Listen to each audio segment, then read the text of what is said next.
been reading from a memoir in progress called Daughter of Corn, Coming of Age in the Americas. So it always has a corn theme, and this has a little bit of a feminist one. It's the beginning of a chapter.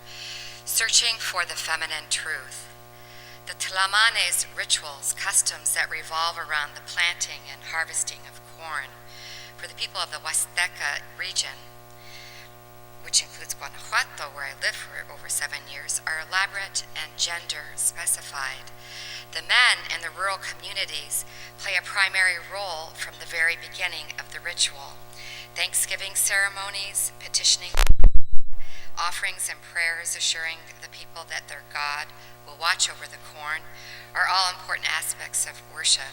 In the end, the men construct a large cross from corn cobs called an elocruz. After a special blessing of the ritual food dishes, including a chicken heart inside a tamal, the community proceeds to a specific house, accompanied by musicians playing canarios, songs that are specific to the offerings made to the Lord of the Earth and corn. While the men stay in the yard with the musicians, women retreat inside the house for their part of the ritual. They make a doll made out of corn. I came of age in the early 70s, a time of senseless war and intense search for ways to beat the, quote, establishment. As I read my daily Nation of Change emails, I'm encouraged to believe that we are revisiting some of the important issues I have imprinted in my past. As always, my proclivity for feminine values versus the competitive waves of masculine intention rises to the forefront. However, in my search for what I call this feminine truth, I've encountered some disturbing stories.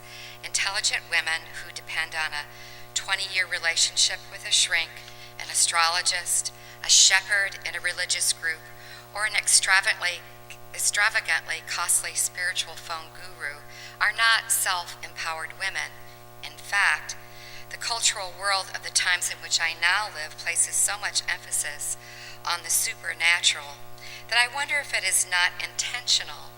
Superheroes, vampires, witches, angels, and futuristic embodiments hardly contribute to the basic challenges of human nature.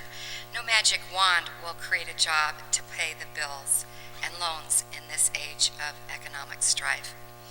My observations of women, whom I know of my generation, have led me to question our evolvement since the 70s.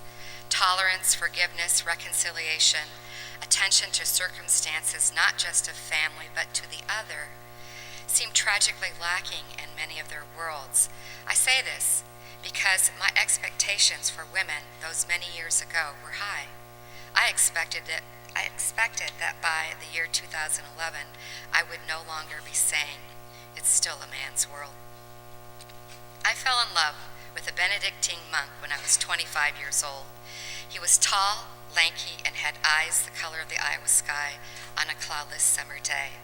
I fell in love during the month of January in Kentucky at a seminary where I was searching for a framework in which to comprehend the incomprehensible.